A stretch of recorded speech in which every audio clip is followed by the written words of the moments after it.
It began like any other interview. Bright studio lights, cameras humming softly, and a polite handshake that hid a storm behind both smiles. But tonight, something different was in the air. Everyone in the control room could feel it, the weight of truth pressing against the walls, ready to break free. When Maya Carter sat down across from the former president, there was no rehearsed politeness in her eyes, only quiet fire. "Mr. President," she said slowly, her tone calm but piercing. "People remember leaders for their victories, but history remembers them for their secrets. So tell me, what's the one thing you wish the world never finds out?" That single question froze the air. For a split second, his confident grin faltered. Cameras zoomed in. The world saw it, the moment his mask cracked. He chuckled to recover, a politician's laugh polished from years of practice. "Secrets? Everyone's got them, Maya." But Maya didn't blink. Her voice stayed level, her words surgical. "Everyone does. But not everyone's secrets change the course of a nation." The tension was alive, crawling under every word. The audience at home leaned forward. The first 2 minutes of the interview weren't just an introduction, they were an execution. She wasn't here for gossip. She was here for the truth that could rewrite headlines. He tried to steer the conversation away, complimenting her professionalism, making jokes about the tough questions. But Maya didn't smile. "You've spent years controlling the narrative," she said. "Tonight, let's talk about the parts that couldn't be controlled, the ones buried under your success." The silence that followed wasn't empty. It screamed louder than any accusation. He looked at her, realizing she wasn't here to glorify him, she was here to expose him. The control shifted. The hunter had become the hunted. Maya leaned slightly forward. "When people look at you, they see power, legacy, confidence. But what they don't see is fear. What are you afraid of, Mr. President?" For the first time, he didn't answer immediately. His hands tightened on the table. The camera caught everything, the subtle twitch in his jaw, the look in his eyes that said he'd been cornered. He gave a half smile and said, "I'm afraid of nothing." But Maya didn't buy it. That's what every powerful person says, right before the truth comes out. The words landed like thunder. The audience could sense it. This wasn't going to be a friendly conversation. This was going to be the moment when history cracked open. And then Maya dropped the real spark. Because according to the documents we received last week, she paused, letting suspense breathe, "You already knew what was going to happen. And you let it happen anyway." The color drained from his face. A heartbeat passed. Then another.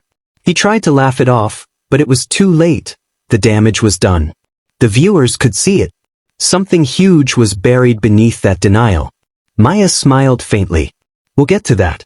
But first, let's start with the day everything changed." The audience didn't blink. The story had just begun, and already, they were hooked. They weren't watching an interview anymore. They were witnessing a confession in slow motion. The moment Maya Carter said those words, the studio fell into a silence so heavy that even the lights seemed to flicker with discomfort.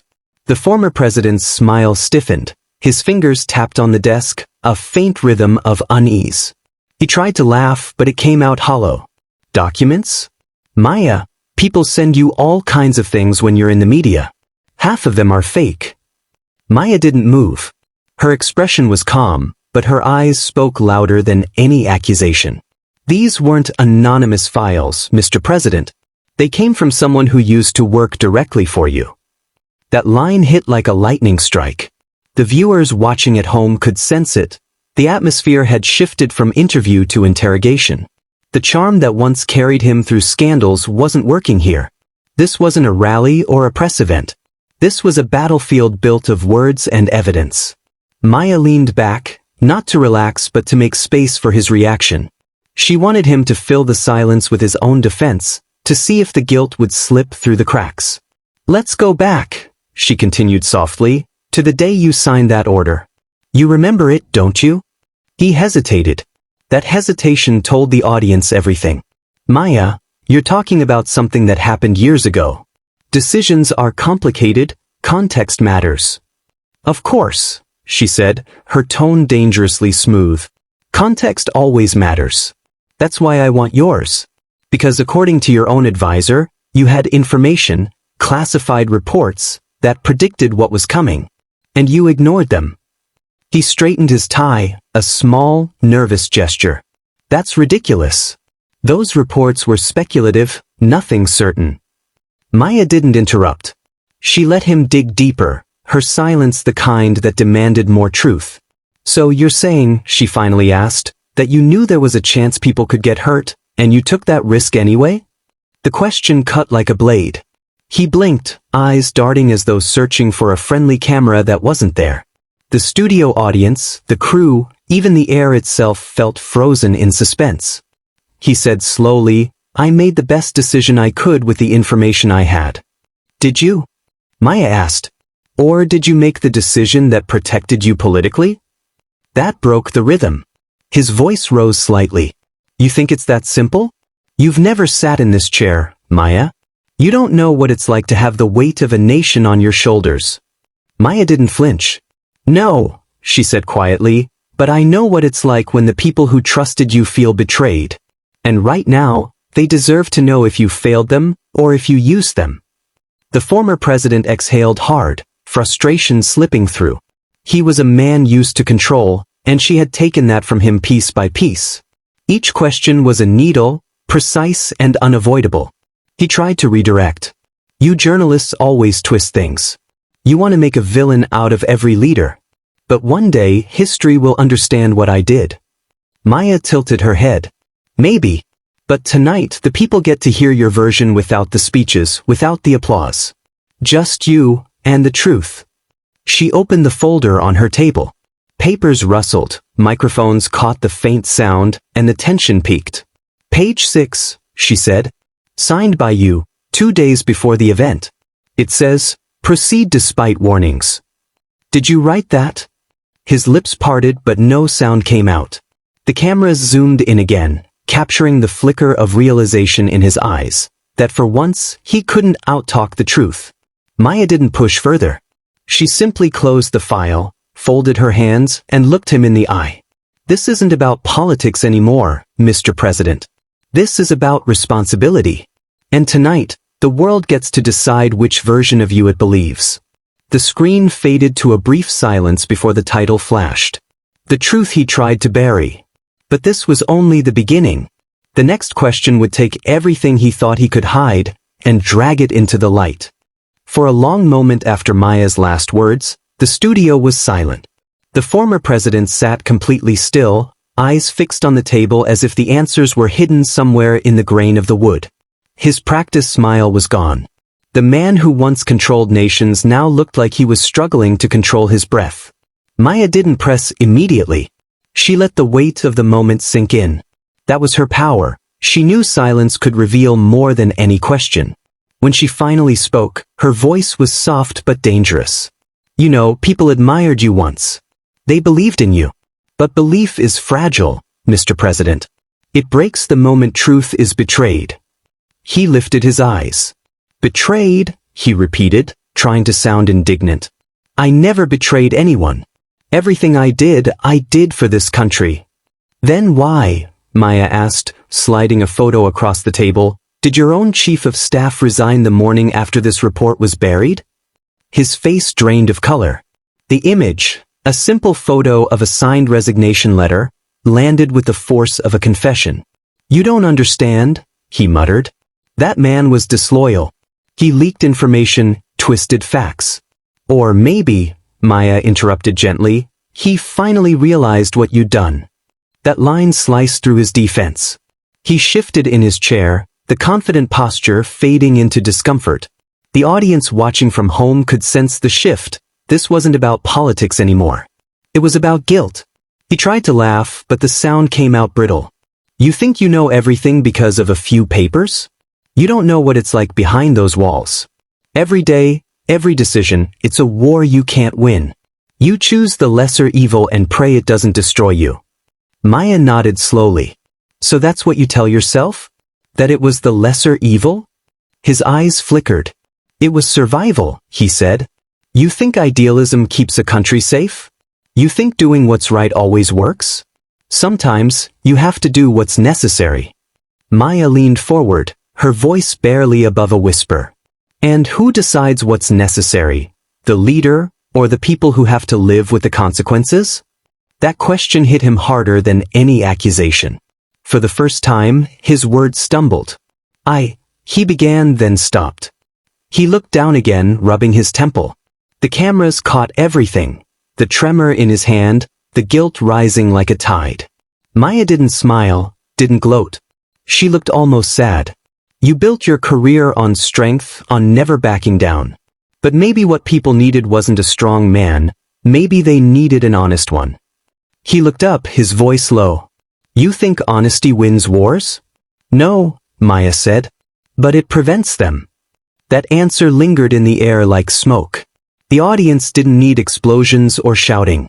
They could feel the quiet war unfolding between two versions of truth, the official one and the one that lived in his eyes. He exhaled, the first real sign of surrender. You don't understand what it's like to lose everything because of one decision, he said. Maya's tone softened, just a fraction. Maybe I don't. But the people who suffered because of that decision, they understand it every single day. For the first time, there was no comeback. No practiced line, no politician's charm. Just silence, and the sound of truth breaking through pride. After a pause, Maya said quietly, let's talk about that day in detail. The one everyone remembers, but no one ever understood. He looked at her, eyes glassy with exhaustion. You really won't stop, will you? She shook her head. Not until the truth does. The lights dimmed slightly as the studio shifted into its next segment. The tension was now personal, raw, and impossible to look away from. Viewers at home weren't just watching an interview anymore. They were watching a reckoning unfold in real time. The man who once spoke to millions now had to face the one voice he couldn't silence. The lights in the studio dimmed slightly, and for the first time since the interview began, the former president didn't try to speak first. His silence was heavier now, less defensive, more uncertain. He sat still, as if every word he'd spoken earlier was echoing back to him in judgment. Maya Carter glanced down at her notes, then slowly raised her eyes. Let's talk about that day, she said. The day when the reports came in, the warnings were clear, and yet the world found out too late. He looked up, pretending not to understand. You'll have to be specific, he said, his voice low and tired. Maya nodded. Of course. January 12th. The morning briefing. That date landed like a punch. The former president's eyes flickered. Just a second, but enough. Maya saw it. The audience saw it. The man who once faced global crises with a calm smile suddenly looked like he wanted to be anywhere but here. You were handed a report, she continued, her tone calm but unwavering. It was titled, Projected Civil Response. It warned about what would happen if you pushed forward with your plan. That report was marked urgent. You signed it, initialed it, and filed it under low priority. And the next day, everything happened. He leaned back in his chair, exhaling hard. You think you know what that report meant? You weren't there. You didn't see what I saw. Maya didn't interrupt. She let him speak. There were dozens of reports every day, some right, some wrong, he said quickly. You have no idea how much chaos there was behind those doors. Everyone wanted a piece of me, everyone wanted their agenda heard. I made the best call I could. Maya's tone sharpened. A best call that cost lives? His voice hardened. Don't twist it like that. I'm not twisting anything, she replied. I'm reading your own signature. She pulled out a document, one that had been kept hidden until now, and placed it gently on the table. The microphones picked up the sound of paper brushing wood. The camera zoomed in. There it was, his name, signed in thick, dark ink. The color drained from his face. His hand instinctively reached out to move the paper away, but he stopped midway, realizing how guilty the gesture would look. Where did you get that? He asked quietly. Maya didn't blink. From someone who once believed in you. He froze. That line pierced deeper than any accusation. The man who built his empire on loyalty now sat in the shadow of betrayal, from within his own circle. The tension in the room turned electric. Even the crew members behind the cameras forgot to breathe. Viewers around the world were watching not just a confrontation, but a fall from power unfolding in real time. "You knew," Maya said softly. "You knew this would happen, and you chose to move forward anyway." He opened his mouth to respond, but nothing came out. The words were gone, replaced by the heavy silence of realization. For the first time, he looked older, not just in age, but in guilt. Finally he spoke. "I did what I thought was necessary for stability. People don't understand what leadership costs." Maya's eyes didn't soften. Maybe they don't. But they understand loss. And they deserve to know if that loss was avoidable. The former president stared at the document again. It wasn't just paper. It was a mirror reflecting everything he'd tried to hide. Maya leaned in slightly, lowering her voice. "You built a legacy on strength, but history doesn't remember strength. It remembers the truth. And tonight, the truth has your signature on it." He didn't reply. For the first time, the man who once commanded armies sat speechless under the weight of his own decisions. The screen faded to black for a brief second, before the words appeared. "When power meets accountability, only one survives." The viewers didn't move. They knew the story had reached its breaking point, and the real confession was still to come. For a few unbearable seconds, the studio was silent. The former president sat motionless, his eyes fixed on the document in front of him as though it were a live grenade waiting to explode. His breathing had changed, slower, heavier, almost trembling. The confident posture was gone. He no longer looked like the man who ruled rooms with his presence. He looked like someone cornered by his own past. Maya Carter didn't rush him. She knew this was the moment every interviewer waits for, the point where silence becomes confession. Her voice, when it came, was barely above a whisper. "You don't have to explain it to me," she said. "But you owe an explanation to everyone who trusted you." That was the spark. He suddenly looked up, anger flashing through his exhaustion. "You think trust keeps a country running?" he snapped. "You think leadership is about pleasing everyone? You're naive, Maya. You've never had to make a decision that could destroy everything if you hesitated for even 1 second." The eruption was loud, almost desperate. But instead of intimidating her, it revealed something deeper, fear. Maya didn't blink. "I don't doubt the weight you carried," she said calmly. "But the truth is, the people didn't elect you to play God. They trusted you to protect them, not to gamble with their lives." He leaned forward, his tone shifting from rage to pleading. "You don't understand. I was surrounded by lies. Every advisor had their own agenda. I couldn't trust anyone. Half of those reports were manipulated to push me into decisions I didn't want to make." Maya studied him for a moment. "So you're saying it wasn't your fault?" He hesitated, then slammed his hand on the table. "It's never that simple. You sit here with your perfect questions and your perfect hindsight, but you don't know what it's like when the whole system is built to hide the truth from you." There was the first real crack in the armor. The mighty leader had just admitted he wasn't in control. The cameras caught every twitch, every drop of sweat on his temple. Maya's tone softened, but not out of sympathy. It was surgical precision. If the system was hiding the truth, then why didn't you tear it down? Why didn't you speak up when you had the power to change it? He opened his mouth but couldn't find the words. The truth was he had no defense. Not one that would sound human. He rubbed his eyes, his voice now quiet and uneven. Because they would have destroyed me. You think power protects you, but it doesn't. It owns you." For the first time, Maya saw something in his expression she hadn't expected: honesty. It was fleeting, fragile, but real.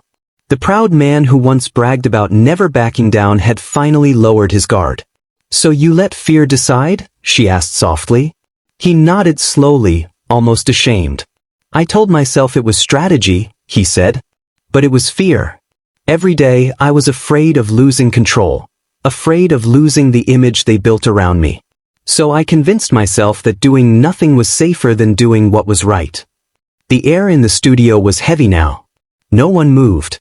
Maya let the confession breathe, then said quietly, "And now, the people you feared losing have lost faith in you anyway."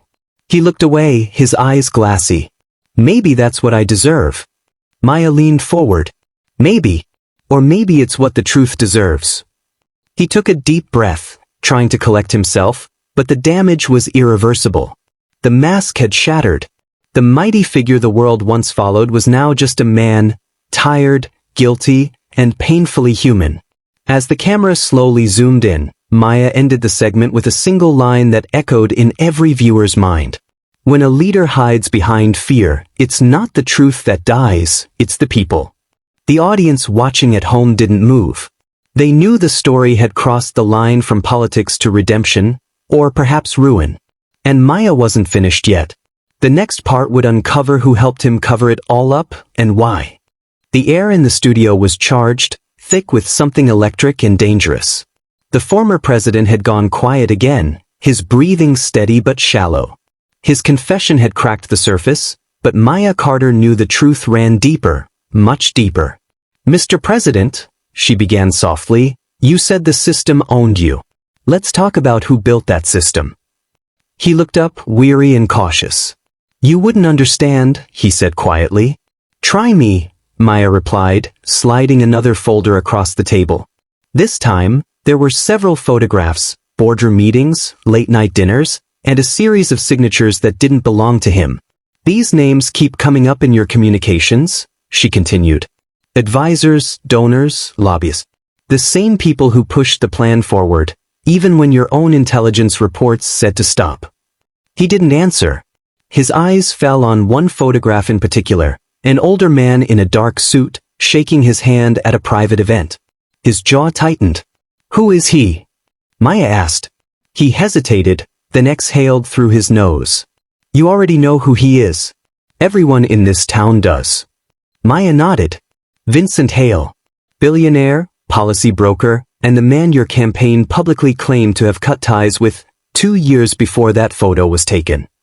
The audience watching could practically hear the pulse of tension. He looked like he wanted to deny it, but he knew he couldn't. Instead, he went quiet, his fingers gripping the edge of the table. Maya's voice stayed calm. "We've seen the donations, the back-channel messages, the meetings at the Capitol Club. Hale wasn't just an outsider, he was your shadow cabinet. Every time the data said, 'Stop,' he said, 'Go.' And you listened." He finally looked up, his voice strained. "You think it was that simple? You think I could just say no to him?"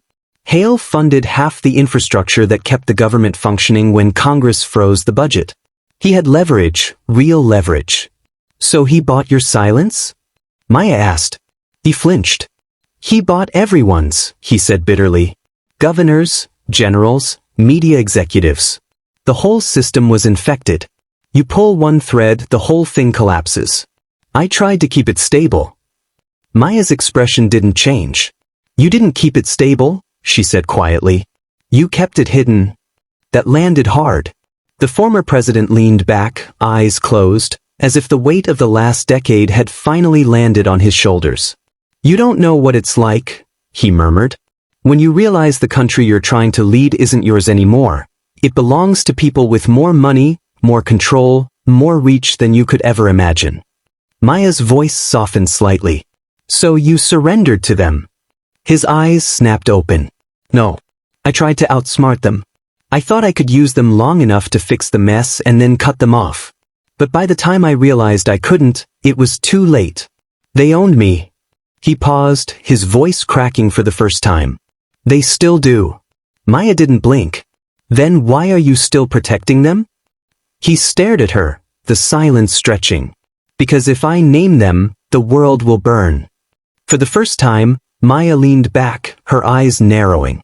"Or maybe it's already burning, and you're just pretending not to see the flames." The words hit him like a slap. His lips trembled, his confidence long gone.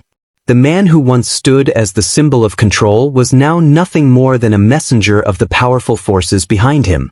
Maya closed the folder slowly. People think corruption looks like chaos. But it looks like this: quiet deals, polite smiles, and a leader who forgot he wasn't the only one with something to lose. The former president whispered, almost to himself, "If I told you everything, I'd never walk out of here alive." Maya's reply was simple. "Then maybe the truth isn't supposed to walk out quietly." The studio fell silent again. Every viewer watching knew something seismic had just shifted. This wasn't just an interview anymore. It was an unraveling of power itself. The silence that followed Maya's last question was unbearable. It wasn't the kind of silence that fills gaps. It was the kind that crushes everything under its weight. The former president sat there, his hands folded tightly as if holding on to the last shred of control he still had. His eyes were distant, almost haunted. For the first time in his life, he looked like a man who finally saw himself clearly, and didn't like what he saw. Maya Carter didn't move. Her stillness was deliberate, a quiet challenge. "You said they still own you," she said softly. "Then tell me this. If you can't name them, what's left for you now? Fear? Silence? Or redemption?" He let out a long, shaky breath. "Redemption?" he repeated bitterly. "There's no redemption for people like me, Maya. There's only survival." "Survival without truth," she said, "isn't survival. It's just a slower kind of death." He closed his eyes for a moment, the weight of her words sinking in. When he opened them again, something was different. The arrogance, the calculation, the political mask, all gone. What remained was a tired man stripped bare of power. "You want names?" he said finally. "Fine." Maya didn't interrupt. "There were 5, he continued, his voice shaking. 5 men who made every decision you think I made alone. Vincent Hale was one. The rest are still in office. They control the committees, the budgets, the votes. I thought I could beat them from inside the machine. But all I did was make their job easier." His words hung in the air like a confession no one was ready for. The world outside that studio was about to explode. Maya leaned forward, her tone grave but controlled. "And why are you telling me this now?" "Because I'm done pretending," he said. "Because the truth was the only thing they couldn't own." The studio went completely still. Even the faint hum of the lights seemed to fade. The man who once ruled the country had just burned his empire, live, in front of millions. Maya sat back slowly. "You realize what this means," she said. He nodded. "It means I won't be safe after tonight." Maya looked straight into the camera now, the same camera that had captured every tremor, every lie, every truth. "And it means," she said, her voice steady and calm, "that what you've just heard can't be unseen. The truth doesn't belong to governments or billionaires. It belongs to the people watching right now." She turned her gaze back to him. "You may not find redemption," she said softly, "but maybe, just maybe, this is how it begins." He didn't respond. His eyes were glistening now, reflecting a lifetime of decisions and regrets. The cameras stayed on him a moment longer, the image of a man finally cornered by his own conscience. Then Maya spoke one final line that would echo across every platform, every replay, every reaction video for weeks.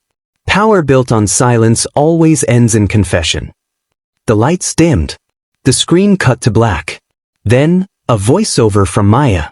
"If you believe the truth should never be hidden, share this story. Comment what you think really happened. And subscribe for the next chapter, where silence finally meets consequence."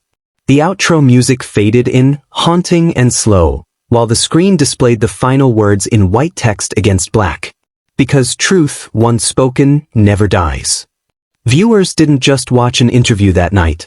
They witnessed a reckoning. You just heard the truth, unfiltered, unedited, undeniable. But the story doesn't end here.